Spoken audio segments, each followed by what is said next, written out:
Water پول میں نہانے کے بعد یعنی سوئمنگ پول میں نہانے کے بعد دوبارہ وضو ضروری ہے. آج کل پکنک پوائنٹ میں جو واٹر پولز ہوتے ہیں اس میں بعض پول ایسے ہوتے ہیں جن کی گہرائی اور چوڑائی 10 ہاتھ ہوتی ہے, یعنی وہ دادا ہوتے ہیں. دادا کا مطلب 100 مربع گز, اسکوائر فٹ نہیں, ایک گز کتنا ہوتا ہے, تقریباً 3 فٹ کے برابر ہوتا ہے.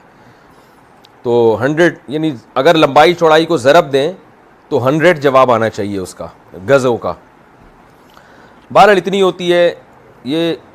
کیا اس میں نہانے کے بعد نماز کے لیے دوسرا پانی ڈالنا ضروری ہے یا بغیر پانی ڈالے نماز ادا کر سکتے ہیں؟ زوجہ معین الدین کراچی سے.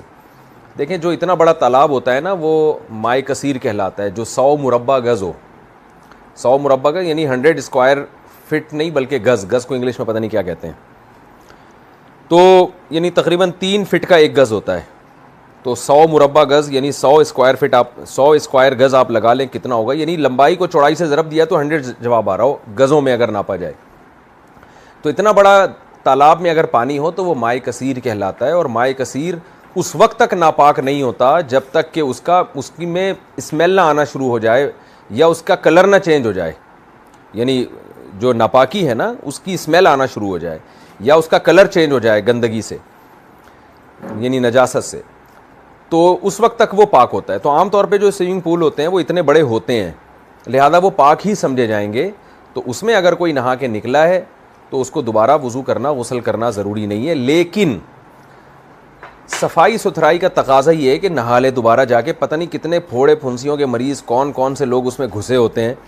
تو ہر یعنی شریعت میں ضروری نہیں, شریعت نے تو بعض چیزوں کو واجب نہیں قرار دیا آسانی کے لیے, لیکن نہانے پر شریعت نے پابندی بھی نہیں لگائی ہے. تو اس لیے بہتر یہی ہے کہ جائیں شاور لے کے دوبارہ نہا لیں, صاف ستھرے ہو جائیں گے اس سے. یہ جو سوئمنگ پول ہوتے ہیں اس میں پتہ نہیں کتنے لوگ نہا رہے ہوتے ہیں. تو ٹھیک ہے ناپاکی کا حکم نہیں لگے گا, آپ نماز پڑھ لیں ایسے ہی نماز آپ کی ہو جائے گی, لیکن بہتر یہی ہے کہ دوبارہ نہا لیا جائے. اور اگر اس سے چھوٹا تالاب ہے تو اس میں اگر نجاست گر گئی, تھوڑا سا بھی کوئی پیشاب کا قطرہ گر گیا تو پورا پانی ناپاک ہو جاتا ہے, پھر اس سے نکلنے کے بعد نہانا واجب ہے. لیکن اس کو بھی ناپاک اس وقت کہیں گے جب خود اپنی آنکھوں سے کسی نے دیکھا ہو یا کسی نے خبر دی ہو معتبر آدمی نے کہ یہاں پر نجاست گری ہے. جب تک ہم نے اپنی آنکھوں سے نہیں دیکھا تو ہم اس کو بھی پاک ہی سمجھیں گے. مرکز دین و ایمان, مرکز دین و ایمان, مرکز دین و ایمان, مرکز دین و ایمان.